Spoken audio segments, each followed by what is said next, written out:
Dan, the college football transfer portal is officially open for business. This on the heels of an already crazy 72-hour stretch in the great world of college football. Now we layer the portal on top of it. Good sir, how are you? I'm great, Ty. And the portal has been unofficially open for a year. It's one of those things, and we got some artful reporting these past couple of weeks where it's like so-and-so expects to insert their name into the transfer portal, but it's not official. And of course, if your coach leaves or gets fired, then the schedule is different for you. You can enter at your earliest convenience. So we've seen some of that, be it with Duke players, be it with Michigan State players. And so certainly there are different rules for different people based on circumstances out of their control. And it was, as we record this, a pretty exciting morning. We're recording this a little bit later, but pretty great in terms of, ooh, didn't expect that. Ooh, where are they going to go? Ooh, wonder what happened there. We will talk about some of those names that made us go ooh, and ah, and scratch the hair on our chinny chin chin over the course of the next hour or so. Yeah, the official transfer portal opening was at midnight. So we're recording this on December the 4th. It is open officially through January the 2nd. We will see all sorts of movement over the next couple weeks. This is the first transfer portal period where you tend to see a lot of movement. There will be one later in the spring. We will talk about that later in the spring, but one is enough for now. On today's episode, some of the biggest questions that we have that you may have about the transfer portal. We are going to go into some of the more intriguing names and, of course, rumors that are attached to them, and also some early winners and losers. Right now, all we know are the names that have entered in officially. We suspect there will be many more to follow. We also don't know where most of those guys are headed. We just have a lot of speculation at time of recording.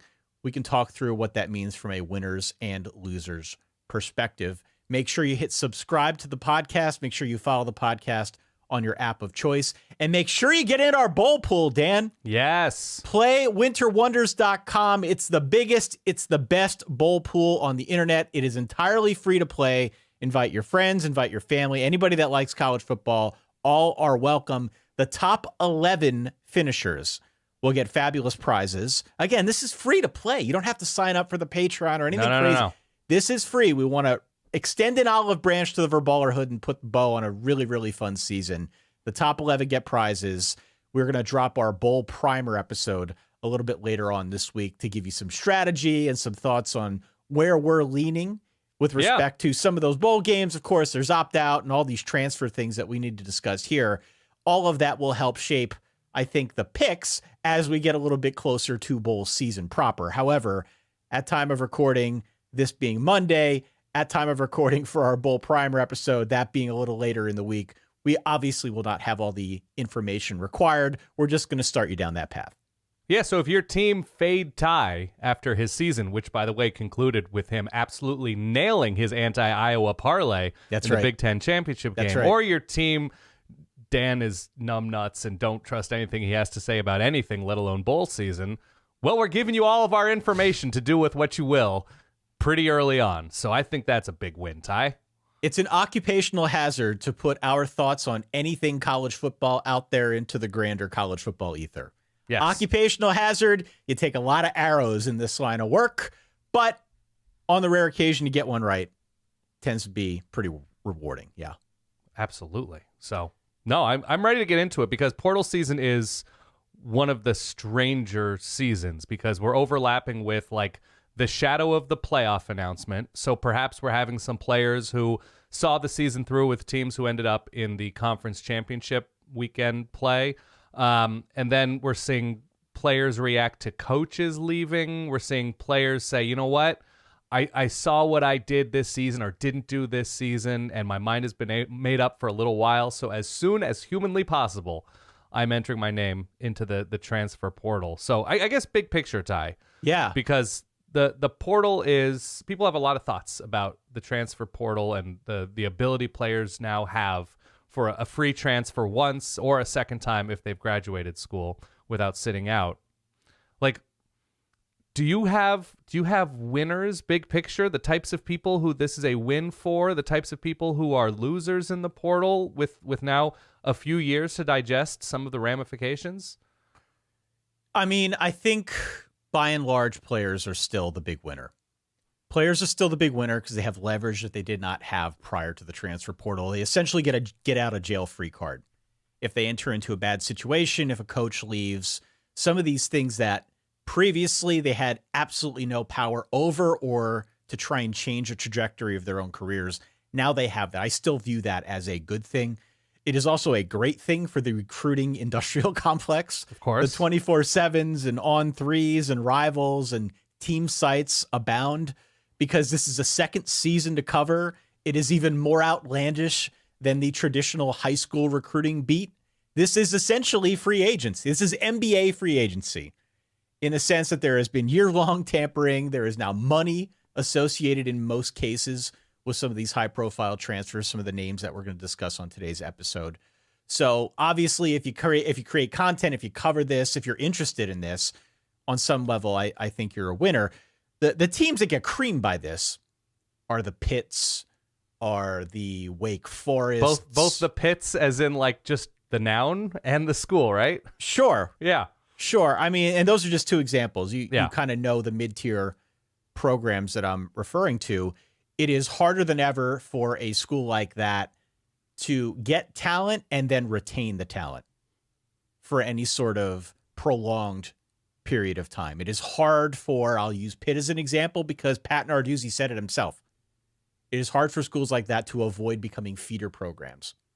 And that part sucks. Yeah. That part sucks.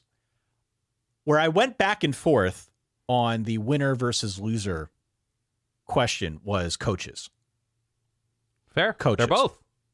Coaches, to me, feel like they're both winners and losers because they don't have all the leverage in the same way that they used to.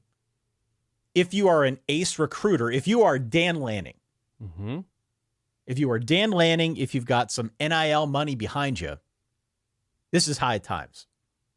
This is free agency. That is a competitive advantage. If you are not an ace recruiter, if you do not have that NIL money to your good name, certainly it presents a bit of a competitive disadvantage, much to the degree I just described with Pitt. Yeah. So coaches, depending where you coach and depending, I guess, on the booster situation for your school, that has a lot to do, in my eyes, as to whether or not you're a winner or a loser. Where do you stand on that? I have 14 winners. Okay. And these are not specific coaches or players or schools or anything like that. You ready? Players who lose coaches, head coach, coordinator, position coach, and are sort of on an island because they committed to a coach and not to a school, which we'd love to say players commit to schools. We know that's not the reality. Players with a higher market value than what they can be paid currently, right? If you're somewhere and all of a sudden you're like, oh, that's an NFL outside linebacker. That's Khalil Mack at Buffalo, round 2, round 5, or whatever. And he can make $100,000 playing for small G5 school or FCS school or something like that. And Alabama says, I don't know, how does 1.4 mil sound if you were like a crazy successful edge rusher? That's market value. That's a winner of a situation. Injured players who are passed up, right? And so they have a second opportunity to, like, I don't know, get a fresh start. And like, it wasn't going to work out at that school because clearly I got hurt and this freshman quarterback is the next big thing. But I still think I'm pretty good. I still think I have some value. I think that's somebody who could be a winner with the portal. Players who are good, but not of the level of their current school and could definitely contribute a half step or a full step down, right? You want to play, you want to get on the field. So it's opportunity there. And same situation, players clearly of the level that's a half step or a step higher, especially quarterbacks who might be crowded out or being pushed out by younger players who are like, well, we don't want to lose the freshman or the redshirt freshman, so thanks for everything. And, you know, we'd love to have you serve as a backup mentor. And then that quarterback can say, yeah, I'm good. I'm just going to go over here and play at, you know, James Madison or something that is going to appreciate me. Next players who are homesick, Ty. You went to school not terribly far, but maybe you missed that sweet Northampton lifestyle when you were in State College, PA. I don't know. You can get homesick. You can have unfortunate situations back at home, and you want to feel better about being closer to family or friends or a girlfriend or whatever. I think that's a reasonable emotion, a human emotion to feel. A winner would be a new coach needing just warm bodies, okay? Yeah. Because a lot of times you'll see an exodus of players after a coach is fired, after a coach takes a different job, and you need to fill out the 85. And so the transfer portal is helpful because at least you have some control over like, oh, these are the types of players I'm looking for. These, maybe these are the types of players who were interested in my school when they were in high school, but for whatever reason it didn't work out. And you can fill out a roster a little bit more easily with portal players in some cases. Coaches with obvious position weaknesses to improve, but they don't need to overhaul their rosters. Where you're like, oh, I need a center, and then our offensive line is great. Oh, it'd be great if we could get one more safety in here. I'd feel much better about that room. And this is, I think, maybe the most common. Yes, of course. Application of the transfer portal. And it's interesting, despite the fact that we're reporting on this now early December, there are some hot names in the portal that we'll discuss momentarily, I promise. Yep. Despite the fact that you hear these names, it feels like getting them to sign up for your team is almost can't miss. It is about 50-50. The hit rate's about 50-50 in most cases as for whether or not it's going to work or not work. And that's what makes the strategy unsustainable. That's why having some balance of high school recruiting, which maybe we can get into at some point, with the transfer portal has to be the approach, because we've seen some schools, Deion Sanders, a classic example this past year, tried to build the whole thing out of a transfer portal, didn't quite go as well. We've also seen other instances, maybe a lesser known one is Texas State from this past season. A new coach takes over, populates the roster with a lot of contributors via the transfer portal. They're 7-5 and going to a bowl game. So there are two sides of that coin. You don't always know which one you're going to get. Yeah, it's a pit stop situation. You just need a new tire, or do you need the full transmission and electrical system to be overhauled in the middle of a race? That's right. It's probably easier to just flip out the tire running low for something new. So it's a question of degree. It's a question of magnitude with plugging in pieces rather than fully overhauling. How about fans desperate for off-season hope? I have fans as both a winner and loser as Absolutely, well. Of course. Because, and again, it depends on what kind of fan you are, what team you root for. I hate to keep using the Pitt example. I am in the great state of Pennsylvania. Right. I mean no disrespect. If you're a Pitt fan, this can be rough. It was rough when Jordan Addison went to USC. Yeah. If you are a fan that does not follow college football like a mutant, like Dan and I, and probably some of the people that are watching and listening to this right now, it's really hard to keep track of 130 teams. 133 teams. 133. It's even harder when the deck gets reshuffled every December. Yeah. It makes it really, really hard. But this specific winner is a winner, yes? Fans desperate for off-season hope. We were like, oh, they got the receiver from UTEP. Your specific breed of fan is absolutely a winner. And we count ourselves, I think, in that class of fan. But there is, I think, a separate class of fans that already have a hard time keeping up with everything, and this just makes it far more complicated. There is at least a Minnesota fan right now who is talking themselves into, oh, we got this quarterback from New Hampshire. Ooh, diamond in the rough. People are sleeping. Yep. Shh, be cool, everybody. Ethan Kaliak-Manis, big loser, but those fans, potentially big winner. Right, because if you've grown to expect terrible run defense and all of a sudden you bring in 5 new defensive tackles, all of a sudden, March, April, you're like, I don't know, guys. I think we're building a wall down there. That's right. So that definitely, it's off-season fan enthusiasm. That's a big winner. You mentioned this. Media members who need talking points. Points to self. Absolutely. You know, you need something unique to talk about in a sport that doesn't offer a lot of unique opportunities at the top, right? We have a first-time playoff contender in the arguable richest team of the sport in Texas this year. And so at least the variety of novelty across the sport with the transfer portal, you can talk yourself into things May, June, July. So I think that falls under that. How about season ticket salespeople also selling hope and new names? Oh, man. That's Big pretty time. Good. Big time. Right? I mean, they You're do that overhauling in the a pros. roster? They do that in the pros when they call you. If you've ever had an NBA season ticket guy or gal call you, they talk about the free agents that they do. That they've acquired and why the team is more hope. Yeah, definitely. People seeking jobs in college football front offices or media outlets specializing in portal madness. Yep. It's an industry. It's an absolute industry right now. And you look at how personnel departments have swelled in size over the course of these past few years. There are portal departments.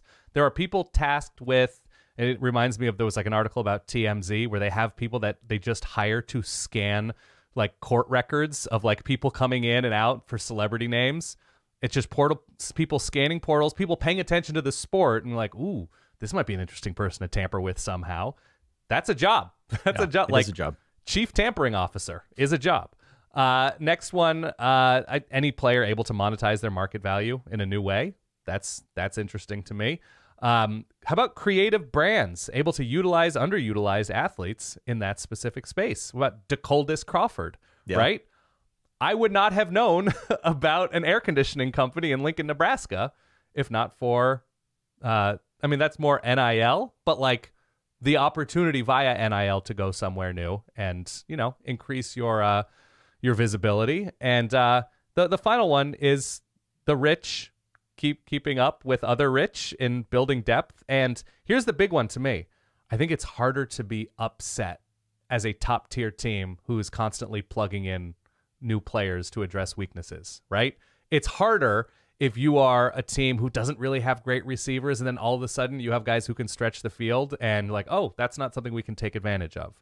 It's harder to be upset when you have a deeper roster via the portal, I think. Let me ask you this, and I know people want to hear us react to some of the names. Of course. We're going to go there, I promise you. But another popular talking point, especially in light of what happened with the playoff this weekend with Florida State essentially getting screwed, winning all its games, not getting in the playoff for a variety of reasons, some of which we supported, some of which we didn't on this show. Yeah. Is there an issue with the portal? Because you've seen it. If you've been online, people write the articles, they post about it on social media. Is there an issue? Has the portal gotten too crazy? And does it pose any kind of existential threat to college football as we know and love it? I guess in some ways, yes, to both of those. I guess, so of course the answer is yes to both. To be a little bit more specific, if there are issues, what are the solutions for those issues? What are the low-hanging fruit points of contention with respect to the portal that you see a fix for, that we see a fix for? So, eventually we're going to end up, everybody either for, against, anybody's views on the sport. We're just going to end up in a place in which players are seen as employees and have salaries and are taxed and have representation, and the sport has just grown to too big a place. There's a reason why NFL players can't just leave all of the time because this running back wants to play behind this offensive line for the Chiefs instead of the Jets, instead of the Seahawks or something like that. And we'll probably end up in a place where there is some kind of contract that's negotiated. There'll be a standard contract for some players and perhaps a superstar type contract. In the same way, some coaches get a 1-year extension. Some coaches get a 4-year extension. Some coaches get offered a 7-year contract when they're offered a new job. Some coaches get offered 5 years. And so I think we're just heading to that place. The problem is then going to be we're going to see more legal opportunities to try and get out of contracts. And there's going to have to be a lot of language written into those contracts that, like, if a coach leaves, then you can enter the portal. Like, there's going to have to be a lot of stipulations.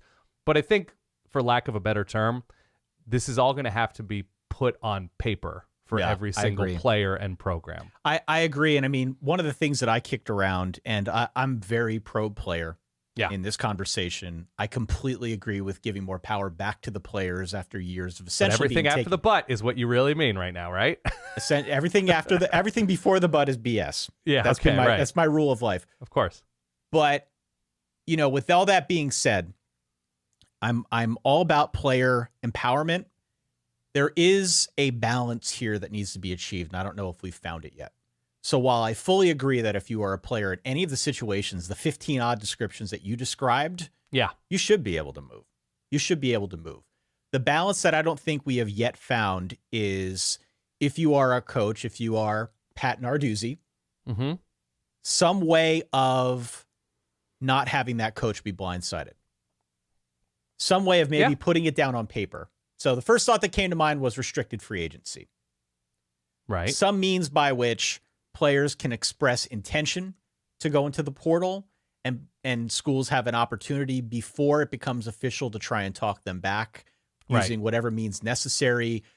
Maybe we get to a point with some sort of employee agreement. Maybe we get to some sort of point with scholarships where they're not 4 years and there's like a re-up period or something. I don't know, but this, to your point, Dan, this does seem like it is headed in the direction of professional sports and professional roster management, where there are added things that need to be accounted for, and it all needs to be on paper in order to set up some structure. Have representation. That's the difference. And have representation, sports, of course. Yeah. It seems really, really difficult if you are a coach projecting forward that you're going to lose players, not knowing which ones and not knowing how many.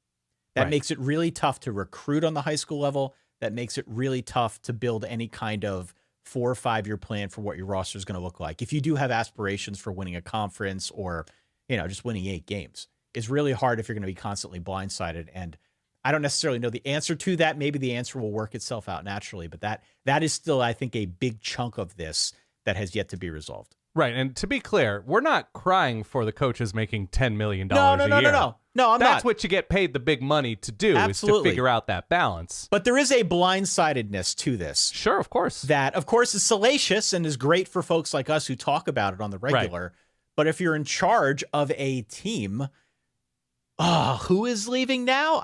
My guess is that there are rumblings and it's not as sudden for them as it is for us. But that being said, I don't know, some prior warning would probably help with roster construction. Well, and it's also, and this is the example of Walter Nolen. I saw the former number 2 overall recruit in the 2021 class, I believe, 2022 class, excuse me, that he hadn't officially, at the time of this recording, entered the portal because he was giving Mike Elko a chance to meet with him and sort of discuss the future and his vision for Walter Nolen in the program. These coaches have to speed date as soon as they get hired their entire roster to keep them interested and to keep them around and to keep that sort of roster spot warm.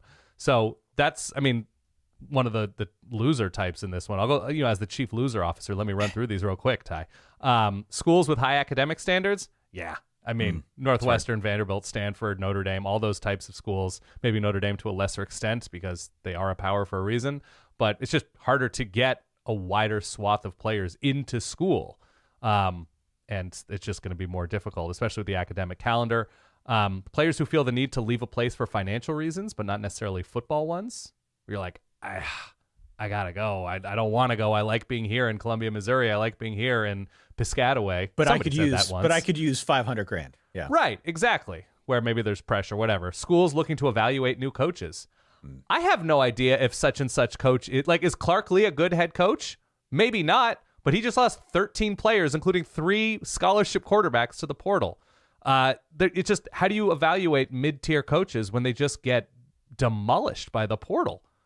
I don't know. And so, you're a top school, and you're like, I think Mike Elko's good. I think Clark Lee is good. I think David, who's to say when you can't maintain a roster and it's not really your fault? Assistants looking to grow a position room, and they just keep losing guys? That's not great. And then your reputation and ability to grow takes a hit. People who like upsets, I wrote that up. The rich are just getting richer. Mid or lower tier schools who develop good players.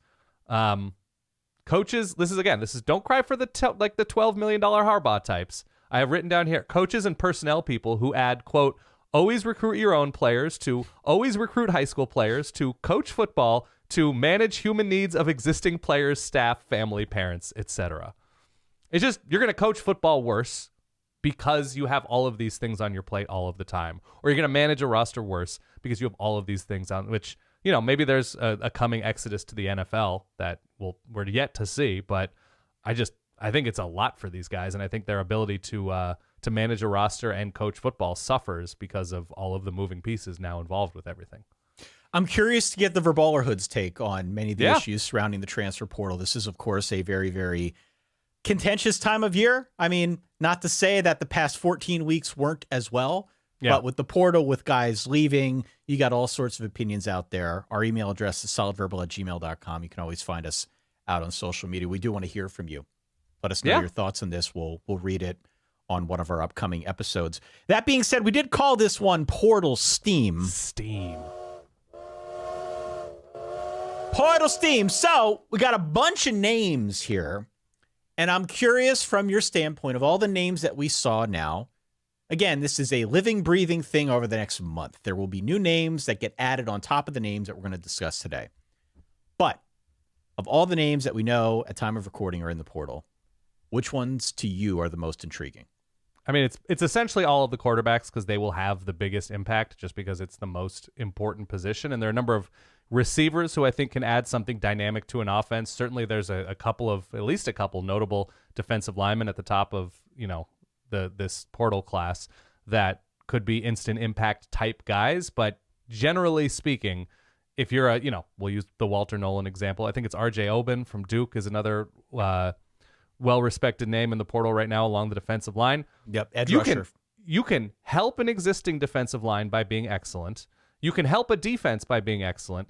But typically speaking, you need like an entire defensive line to really impact a game. And so having a brand new, super improved quarterback like Cam Ward could be for a team, or Dillon Gabriel could be for a team, or Kyle McCord could be, or Aidan Chiles, Dante Moore, any of those guys, I think is more meaningful. So from like the most intriguing names standpoint, Aidan Chiles from Oregon State is high up there because of the eligibility he has left, at least 2 years left, if not like 4 years left. It's hard to keep track these days. I know. The steam is that he'll follow Jonathan Smith to Michigan State. He was like kind of a plug-in guy occasionally for Oregon State on specific packages behind DJU, but his upside is thought to be sort of off the charts. Dante Moore, who we saw much more of at UCLA, but a former bluest of blue chip quarterbacks. And he's thought of to be heading back to the Midwest. He's from the Detroit area, I believe. And so I think his upside is obvious, though we did see some lower moments for him. And again, he has the upside of having years, plural, of eligibility left. Walter Nolen, I think just because of his physical upside. And I mean, even if he was all world, everything. Yeah. When he came out of high school, he was the dude. And he was one of the anchors of a very good defensive front for Texas A&M. One of the anchors of a very good defensive front. Now, I find it hard to believe he's going to leave. I find it hard to believe. You think he'll stick around with Elko? I mean, it sounds like there's a chance. Right. It sounds like there's a chance. Elko's a defensive-minded coach, and Elko, everywhere he's been a very, very successful defensive-minded coach. And helped to recruit that class. Helped to recruit the class. Yeah. There is a familiarity there. Now, Elijah Robinson, who was, chief recruiting extraordinaire for A&M and, of course, defensive line coach, he has since gone off to Syracuse. It would be a story. You and I were joking around about it if Walter Nolen followed Elijah Robinson to Syracuse. Don't think that's about to happen.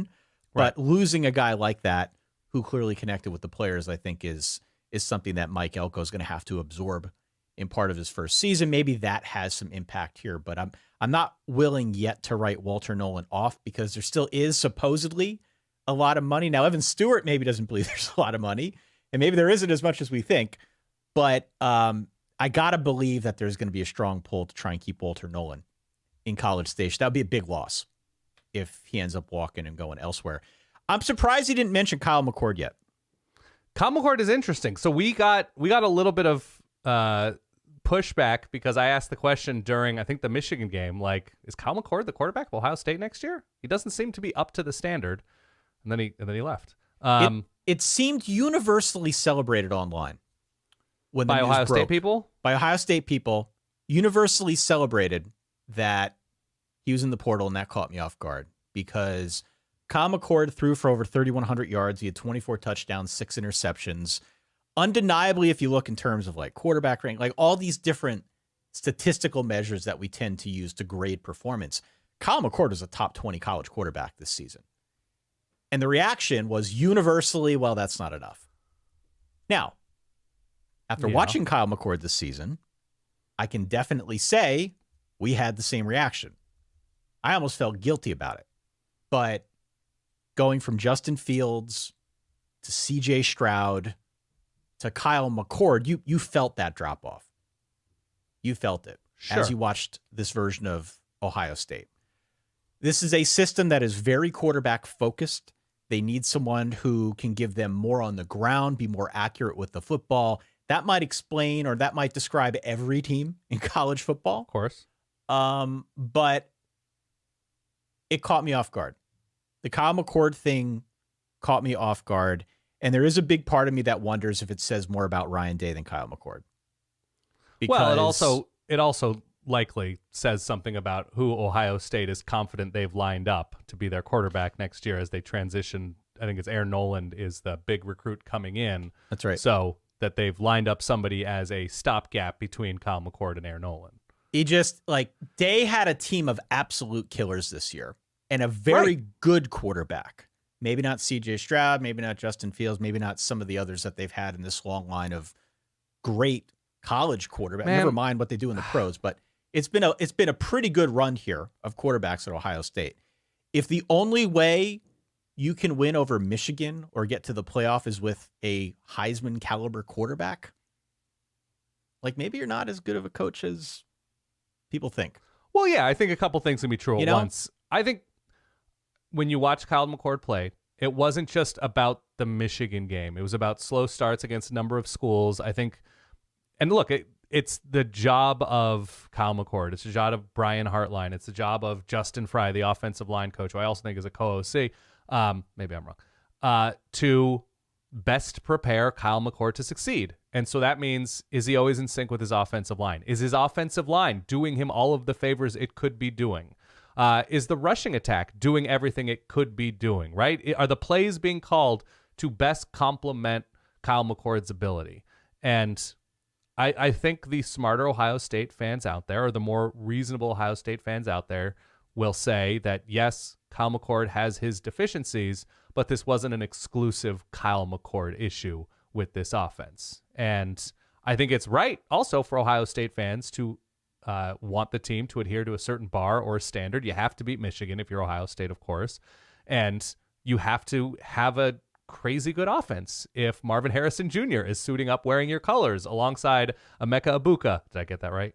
Close enough. Okay. A healthy Travion Henderson, Cade Stover, Julian Fleming, who, by the way, is also in the portal. Also in the portal.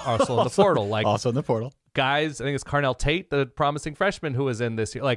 There is an expectation that you should continue having a huge offense. And when you watch how tentative at times Kyle McCord seemed, or uncomfortable stepping into the pocket at times, and I'm not talking about Michigan. It could be a Michigan State thing. It could be a Rutgers thing. It could be a Maryland thing. I understand the frustration, and, not being positive you'll do better. There's steam on, Cam Ward. One of the places is Ohio State, and he's commanding, and I don't use that in a negative way, 7 figures, somewhere maybe between $2 and $3 million, which, you're worth what anybody's willing to pay you. But I was also a little bit surprised. I felt like maybe with another full off season to get into rhythm and maybe some improvements along the offensive line, that given Ohio State's track record in developing guys, that he could turn into something more dangerous. Yeah, I mean, he's not a bad quarterback. He's just not some of the other guys. Right. And I suspect, I don't know, that it was made clear to him that they're going to seek other opportunities in the transfer portal, that he was welcome to stay but wouldn't be gifted the job next season. I understand that line of thinking. He's got a pretty strong case to go out onto the open market and see what other options are available from the Philly area. Yes. From the Philly area. Yep. Went to the same high school as Marvin Harrison Jr. So we'll see if he decides he wants to go closer to home, or, there will be, I think, plenty of suitors out there for Kyle McCord. It's not like he had a bad season. He had a pretty good season, and you could obviously see him plugging in almost anywhere. That's a very Riley Leonard name. Is interesting, by the way, if we're going to stay in the Midwest. You want to talk about steam? Let's talk about steam. A lot of steam on Riley Leonard to Notre Dame at the moment. Yep. I don't know how I feel about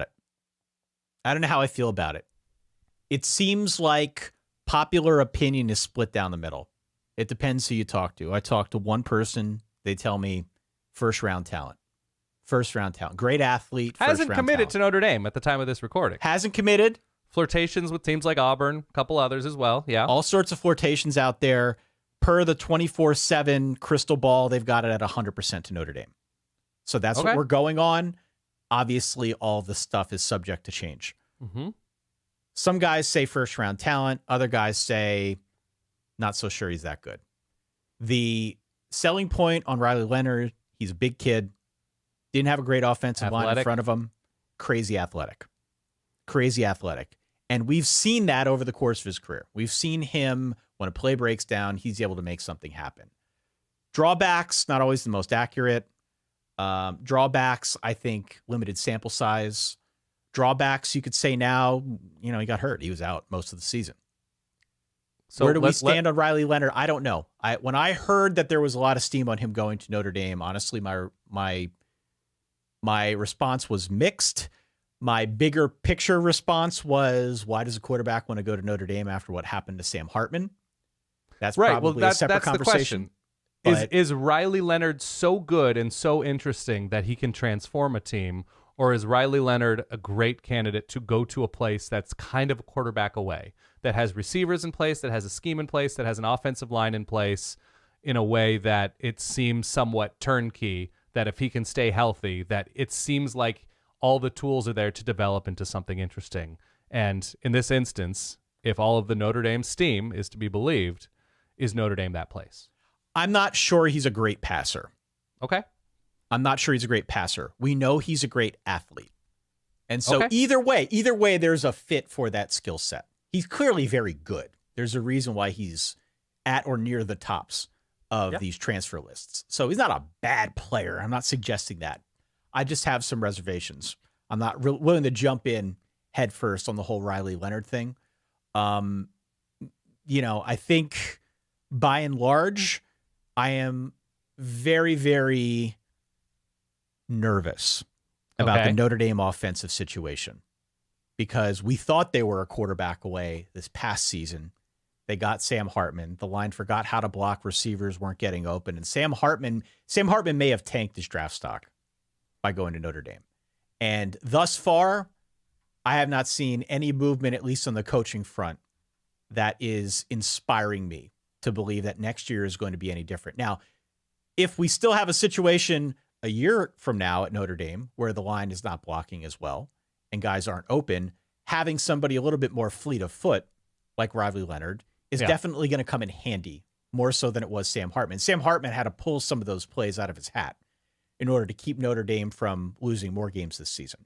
Riley Leonard, if that comes more naturally to him and some of that athleticism can be used more readily and not like as desperation, that might be a good thing for Notre Dame.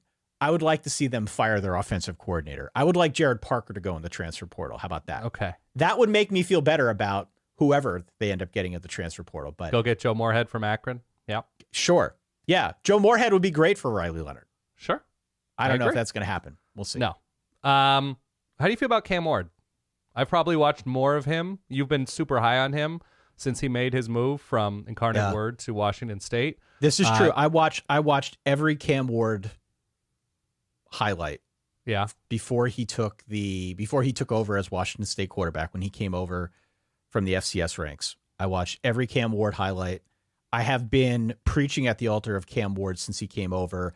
I definitely backed off of my enthusiasm after his first season with Washington State. So I like Cam Ward a lot. Cam Ward was in a system this year that I think gave us some taste of what he can do. Honestly, when I saw that there was steam, there you go. When I saw there was steam on Cam Ward to Ohio State, that for me was cause for pause. Favorite pet charity. In a good way? No. Or no? You don't think he is of that level? You don't think he would rise to that occasion? I think Cam Ward is a gifted athlete. I think Cam Ward can throw a deep ball really well. Yeah. I think the Ohio State offensive system, as it were, and part of the reason why Kyle McCord is going to be playing elsewhere is he was not accurate enough for that system. I'm not sure accuracy is Cam Ward's deal. I'm not sure that is his calling card. I don't know anybody out there writing the article about Cam Ward being this precision passer. He's a crazy good athlete. He can throw a good deep ball, but his mechanics are a little wonky. And so to put him in that system, I don't know. To put him in that system, I have some reservations. Now, there is something to be said for being surrounded by better talent. Yeah. And being put in a situation where that talent also makes you better.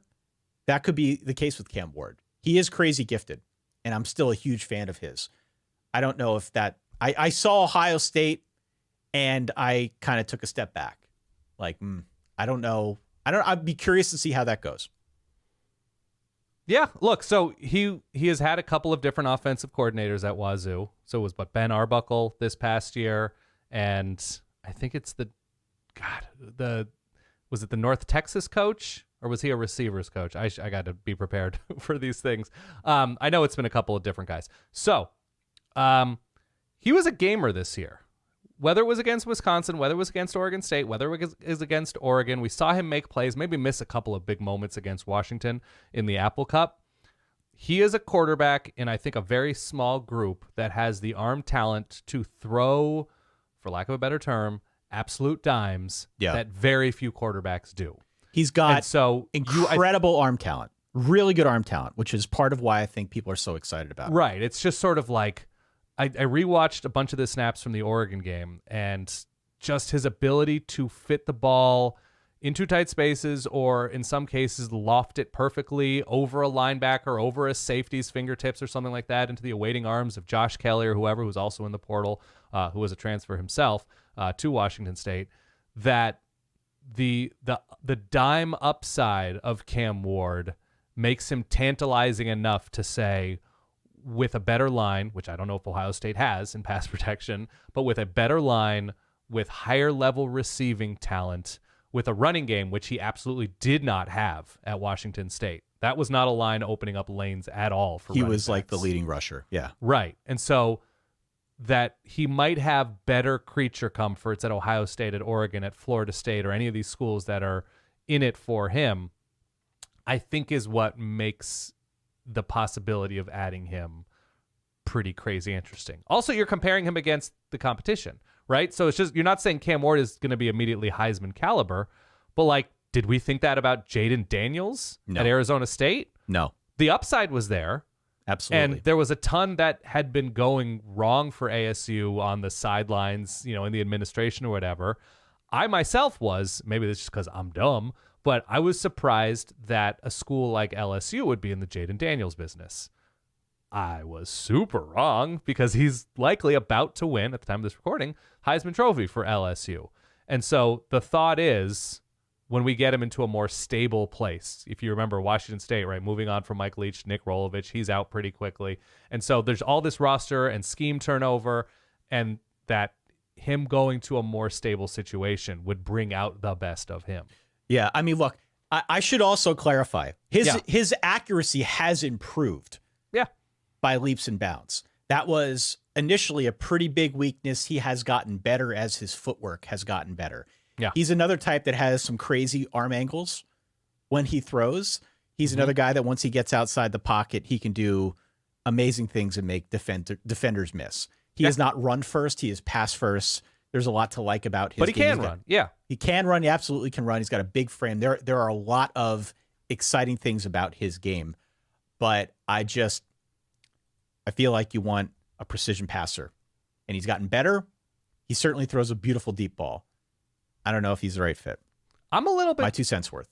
I'm a little bit surprised that Walker Howard hasn't gotten more attention after what he did 2 years ago. Obviously, there were some down moments this year. Obviously, there's a young quarterback pushing him. They used Avery Johnson in a number of big moments, red zone stuff, whatever, as a run-pass option.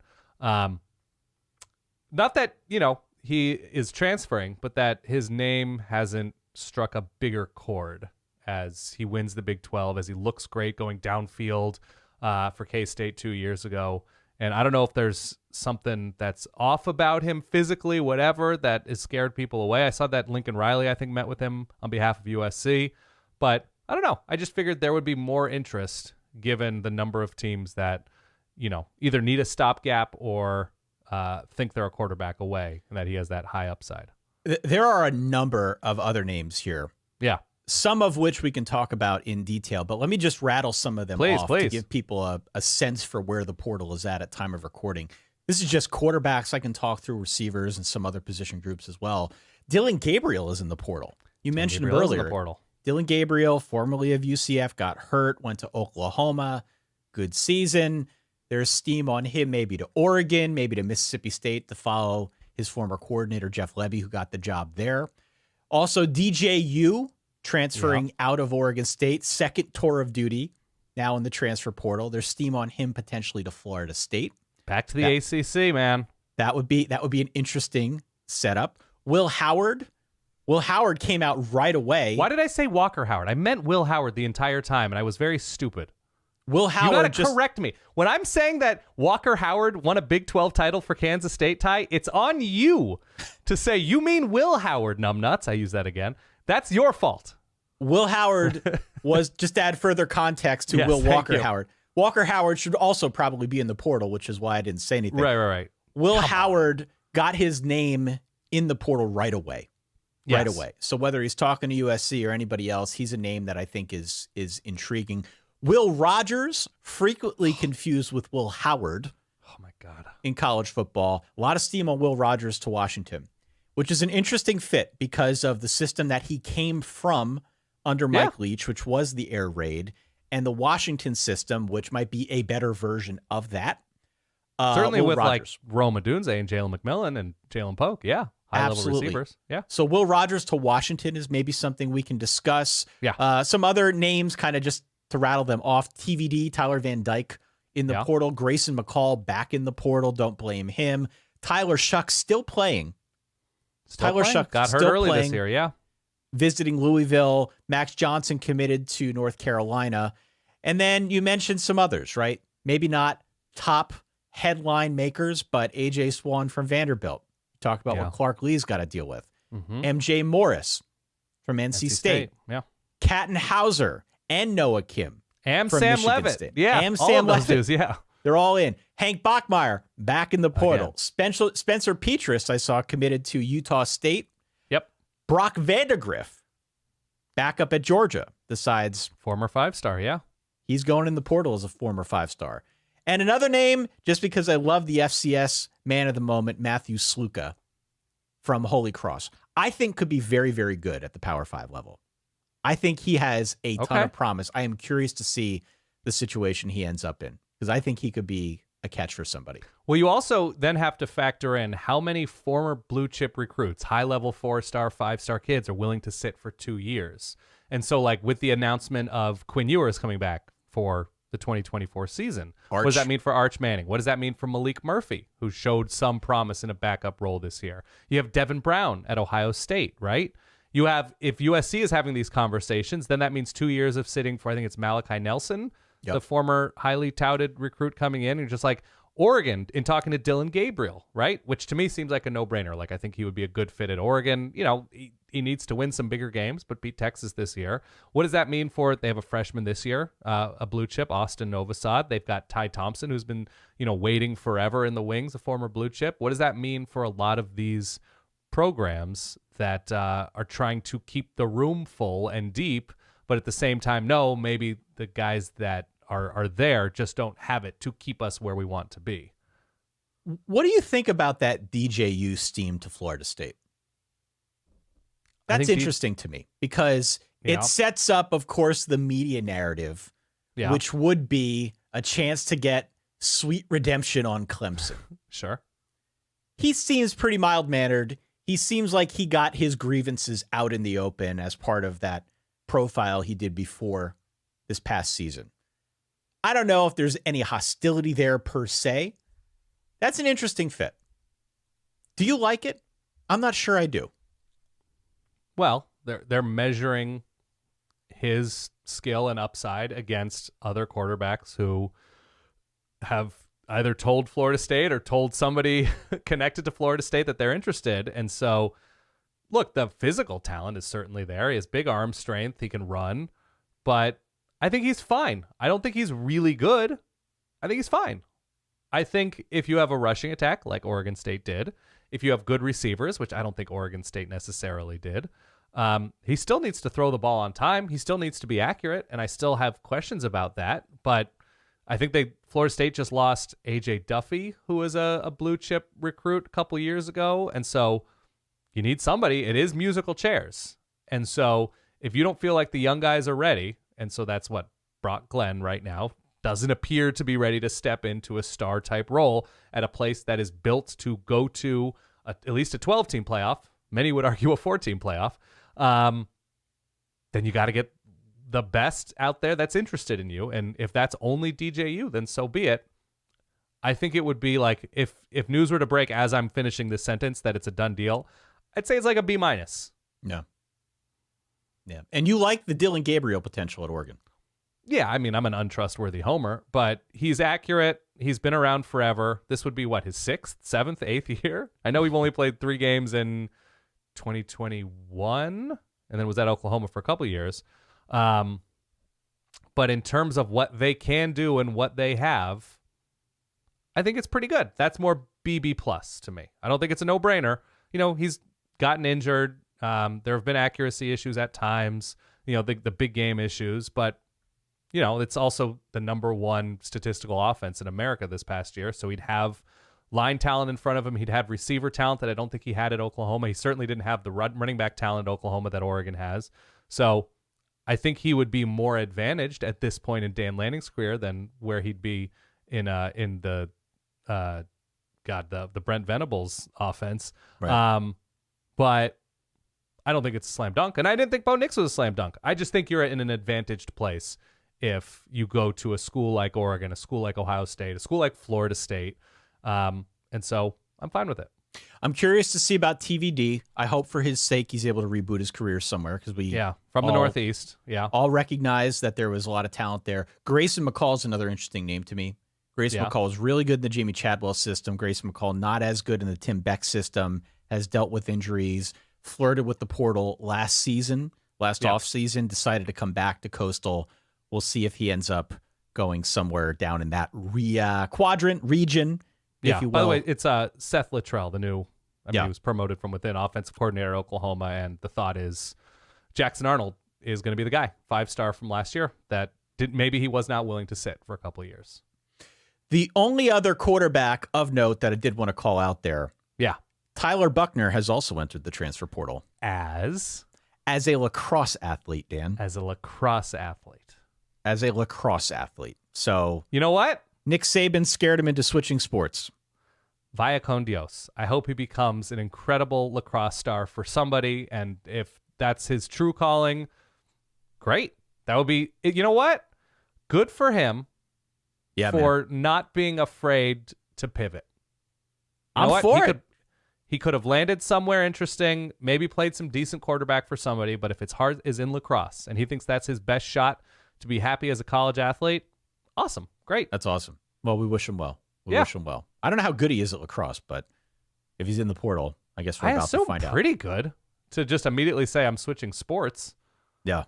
I assume so. Are there, I think receiver is always an interesting position to me. So some receivers here, there's a long list of receivers. I don't think it's particularly difficult to find a receiver that can come to your school. Notre Dame, by the way, it's going to be like that scene at the end of Independence Day where they go in the parking lot and look for pilots. That's where they're at with their receiver room. Everybody is transferring out. Tyler Buckner might be a lacrosse player / receiver for Notre Dame. Tyler Buckner could come back and maybe start as the 3 next season in that receiving core. Yeah. They've got all sorts of transfers at Notre Dame, including Tobias Merriweather. He was, of course, their big gun receiver that they brought on 2 seasons ago. Rico Flores is leaving there as well. I saw they had Chris Tyree, who is leaving as well. They have freshmen who are leaving as well. It is definitely not a great situation for the Notre Dame receiver room. Elsewhere, they've got London Humphreys. Vanderbilt does in the portal. He will be sought after. Juice Wells, the standout receiver for South Carolina, is in the portal. You mentioned Julian Fleming earlier from Ohio State. He is in there as well, as is Raymond Contrell from Texas A&M. We are waiting, I think, to hear more on the Evan Stewart front. I don't know if that is a done deal. There have been flirtations there, like maybe it could happen. We'll see. Josh Kelly, you mentioned Josh Kelly earlier from Wazoo. Raleek Brown from USC is an interesting name. Came in as a blue chip running back, moved to receiver, decided not to play this year until, I guess, sort of the end of the year. An interesting talent, of course. A lot of speed to burn. Ton of talent there. There's a whole host of wide receivers. I don't know if there's any notables that I left off my list. Right. Deion Burks from Purdue. Deion Burks from Purdue. Yeah, another good one. Yeah, there was a couple guys at UTEP I saw. Obviously, when they move on from their head coach, they lost a ton to the portal. No, Juice Wells is interesting. Obviously beat up this year, and Xavier Leggett took a lot of the steam. Ty, you have the sound. I do have the steam. Where's that receiver room? Thank you. Good call. But Juice Wells seems to be on the level of anybody who come in and make an immediate impact and stretch the field. Not a lot in the way of running back transfers. I did see Treshaun Ward from Kansas State is back in the portal. He came over from Florida State a year ago. Yeah, DJ Giddens emerges for Kansas State. Yeah, now back in the portal. And on the defensive side of things, we mentioned Walter Nolen on the line. We mentioned R.J. Obin, the edge rusher from Duke, but Toriano Pride, the cornerback from Clemson, is a name. Teddy Buchanan, the linebacker from UC Davis, another name. Kyle Kennard, the edge rusher from Georgia Tech, I think is going to get some steam on him. I'm not going to play this. Is there a defensive lineman from Penn? Princeton? Joey Slackman from Penn. There's also a guy named Thor from Harvard that we should call out. This is another name. Appreciate that. And another one from Vandy, Nate Clifton, the defensive lineman, I think is going to get some looks as well. So we're starting to find out more about the defensive side of this. Right now in the early going, most of the steam, won't play it again, I promise, is on the quarterbacks and some of the skill position guys. But we're starting to see the roster of defenders build as well.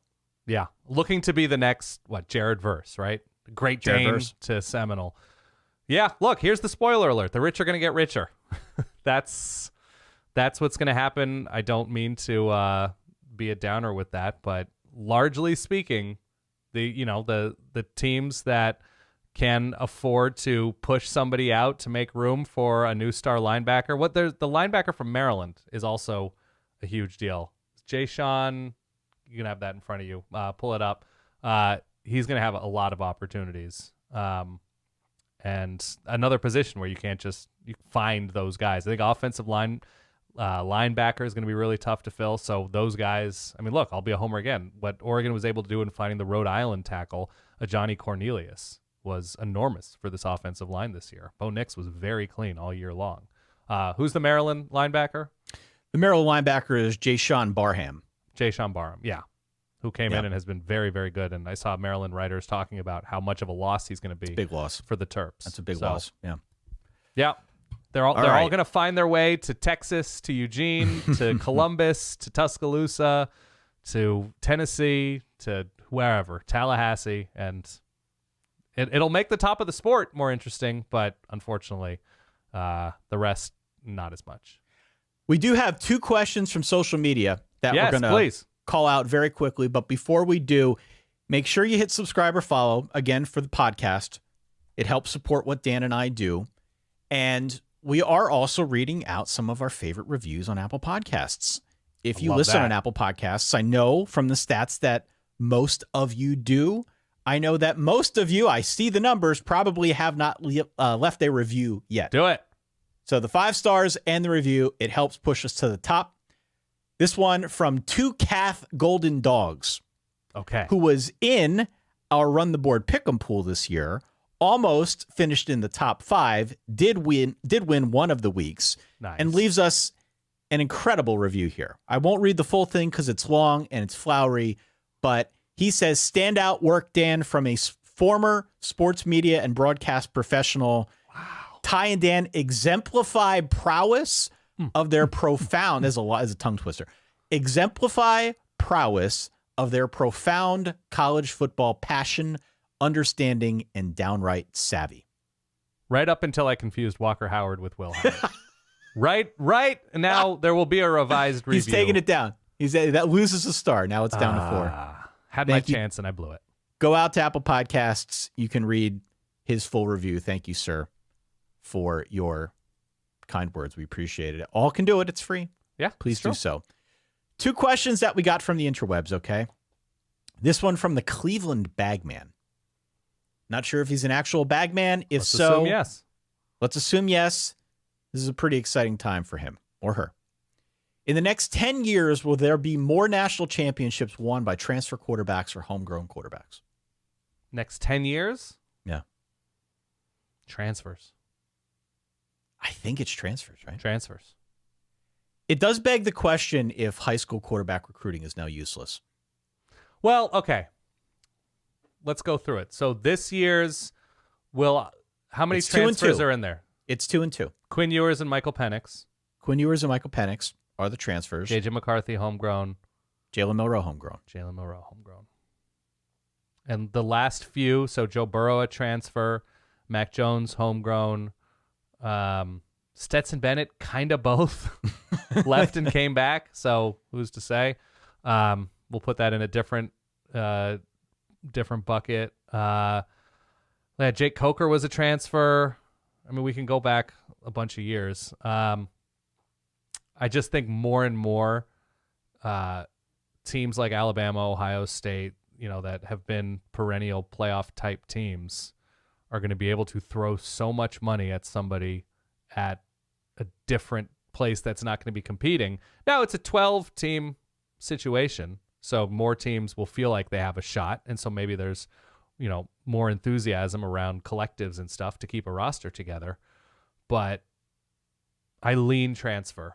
I think it's a great question. And I do think on some level, this takes some of the steam, won't play the sound, out of high school recruiting. Because if you are a program, let's just use Ohio State as an example, you know what you got coming in. They're losing some guys. I mean, they're losing Evan Pryor as well. Like, there are some other names here on the Ohio State side that we could read off. They're losing a fair amount of talent. Justin Fields, transfer of national championship caliber. Yeah. Came to Ohio State, right?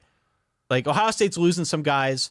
Those guys are going to be replaced by top-tier talent. I don't think it's going to be like a speed bump for Ohio State. Maybe a little bit of a speed bump at the beginning. They got enough talent coming in. Ryan Day knows that. He knows the support system around whoever ends up playing quarterback. He also knows that whether it's Cam Ward or Dillon Gabriel or any of these top names out there, he knows that he's got tape he can look at of these guys playing against other Power 5 competition, which you can't necessarily do if you're Georgia going out there hard after Dylan Raiola, right? Plays really, really well at the high school ranks. Yeah. Obviously, you want to have the guy that's homegrown. But on the other hand, we've got this guy. We see tape. We see what he can do against other Power 5 competition. I feel like it makes it easier to handicap. It makes it easier to understand what the ceiling is and what you're going to get out of a guy if you bring him on campus. Yeah. So from that standpoint, and to your point, if you've got money, if you've obviously got a draw to bring in some of that top-tier talent, it seems to me like, you still want to recruit at a really high level in the high school level. And if you need that guy, great. But if you're a top program, you're shopping for a quarterback every year, man. And it's easier to sell high school receivers, high school running back, high school anybody, when you are also saying, oh yeah, we're bringing in one of the best 5 quarterbacks in the nation. Like, you're not going to have to wait to develop because you're going to be getting passes zipped to you by X, Y, and Z or whatever. Just X. That there's an immediate selling point to a freshman receiver to contribute, to a freshman running back to contribute, whatever, because you have a quarterback who's so good that we're going to be blowing out teams. You're going to get a bunch of playing time in second halves, that kind of thing, that it just sort of is a rising tide. And all these schools are trying, right? Even though Stetson Bennett was the guy for Georgia, they bring in JT Daniels because they think they need to improve. Yeah. They bring in, correct me if I'm wrong, Jamie Newman, Wake Forest? Oh, yeah, from Wake Forest, sure. And that obviously doesn't work out, but all of these places are trying via the portal to bring in guys, even if a homegrown guy ends up working out. So it's fascinating. You have Tyler Buckner, Alabama, right? Yeah. I'm surprised you didn't call him Randy Newman. That seems to be your thing. I am off, Ty. The season has taken a toll. It's been a long season. Second question, thank you to the Cleveland bag man or woman, whoever it is. Andy, bag person. Andy writes in, says, you are recruiting for Notre Dame and Oregon. You can choose one player from the portal at time of recording for your team next season. Who is it and why? Who do you want for the portal? Or from the portal for Oregon? That's already in the portal. That's already in the portal, yeah. I think Oregon's probably in pretty good shape defensively along the defensive line. They've recruited really well there. A lot of big numbers there.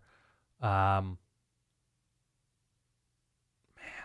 it's probably Dillon Gabriel, but like we can have an extended conversation about Dante Moore because of the eligibility and the ceiling there. We didn't talk a whole lot about Dante Moore. No, we didn't. I'm not ready to give up on him. I was ready to give up on Bo Nix. And so I think the situation is so much better. I think UCLA is limping into the Big Ten looking like the little giants with how much their roster has turned over. I think quarterback is such an enormous deal. This is not a take at all. If you have your choice between Dillon Gabriel and Dante Moore, do you go Dante Moore because you know you have at least 2 years with them? Do you go Dillon Gabriel because he's much more of a finished product? I think I would go Dante Moore, honestly, because I think a full off season. I mean, he was committed to Oregon forever. Sure. And then when Bo Nix comes back, UCLA comes in with what I assume is a very healthy NIL package and playing time opportunity. I think it was a terrible decision to go to UCLA, and didn't have to go to Oregon. He could have gone to anywhere, Ohio State, Michigan, and I was considering Notre Dame as well. But yeah, I think you gamble on the upside at quarterback in a way that I think Dillon Gabriel's fine. I think he can go 10-2 at Oregon. Cam Ward could go 10-2 at Oregon. But I think you got to say who can be awesome in the Big Ten. Yeah, by the second half of next year and 2025, and I think that's probably Dante Moore. On the Notre Dame front, yeah, I've said this all year. I am very perturbed that there has not been any movement yet with the offensive coordinator job. I'm perturbed that they haven't gotten rid of Jared Parker yet, because we were led to believe all season long as Notre Dame fans that Notre Dame was a quarterback away. There was incredible hype on Sam Hartman. And what I think we found at the end of the day is, of course, Sam Hartman was an upgrade from what they've trotted out there the last couple seasons. Of course he was. But the offense, the line, the whole scheme was out of sync to the extent where it almost didn't matter who the quarterback was. Right. It didn't matter that it was Sam Hartman and not Ian Book. It didn't matter. So until they make a change at offensive coordinator that can maybe unlock some more potential with the skill talent that is on hand, I'm inclined to say, give me a big-time defensive lineman. Like everybody and their uncle wants Walter Nolen. Yeah. But I'd be inclined to take someone, a beast run stopper, a beast defensive lineman like a Walter Nolen. Yeah. Over a Dillon Gabriel, over Riley Leonard, over any of these quarterbacks that we're drooling over. Because I don't know what happens if those quarterbacks get to South Bend. I don't know that there's going to be some next level that they take the offense to that we didn't see this year. Because if it were there, we would have seen it with Sam Hartman. Because Sam Hartman, I still think, is way better than he showed this year. So that's where I'm at, but I'm frustrated. And that's a subjective take. I would take a defensive guy who can come in and help stabilize that front for 2 more seasons, whatever it ends up being for Walter Nolen. I mean, it's only 1 more season. But I would take the guy who can come in and stabilize things in the short term. And if you're not going to make a change in offense, then we're just going to, run the crap out of the ball and hope we win close ones. All right, fair enough. Appreciate the questions. We're going to keep doing that all throughout the course of the off season. Our schedule, by the way, in case people are wondering, we've gotten a couple questions about this. There aren't any games anymore, in case you're weren't aware. Got bowl season. We got bowls. Come on, we got Ty. bowls. Going out to playwinterwonders.com, get in the bowl pool. It's free to play. I'm not going to keep driving this point home. Actually, I will. We've got 40 games? 41 games? 40 games. Yeah. It's incredible. 41 in total, but 40 that we know of right now. But in the absence of games on the weekend, at least with the same regularity, we're going to be going back to our off-season schedule, which is 2 episodes a week. So every Tuesday and Thursday, you get new episodes in your podcast feeds. Make sure you subscribe or follow the podcast, whatever app it is that you enjoy listening to podcasts on. Of course, if you are a Patreon sub out of verballers.com, you're still going to get the ad-free episodes, still going to get the bonus content, still going to get access to Discord, all of the perks over there. Our Patreon subscribers will be talking to you a little bit more about that over the next few days or so. But That's what it looks like for us for the foreseeable future, because we don't have games on the weekends with the same regularity. Correct. Tuesday, Thursday. Love it. Can't wait. Dan, the portal has a ton of steam. It's going to continue having a ton of steam over the next days and weeks. We will continue to keep you updated here as details become available, as some of these guys start signing on with their new schools. Keep it right here. Go to our website, solidverbal.com. Follow us across all social media. And, of course, for the last time, make sure you hit subscribe or follow on your podcasting app of choice. That helps out Dan and I. You can also leave a star rating or review. That's all I got. That's all I have. For that guy over there, my good friend Dan Rubenstein, for myself, Ty Hildebrandt. Thanks again for downloading, for listening, for playing along at home. We will talk to you all soon. Stay solid.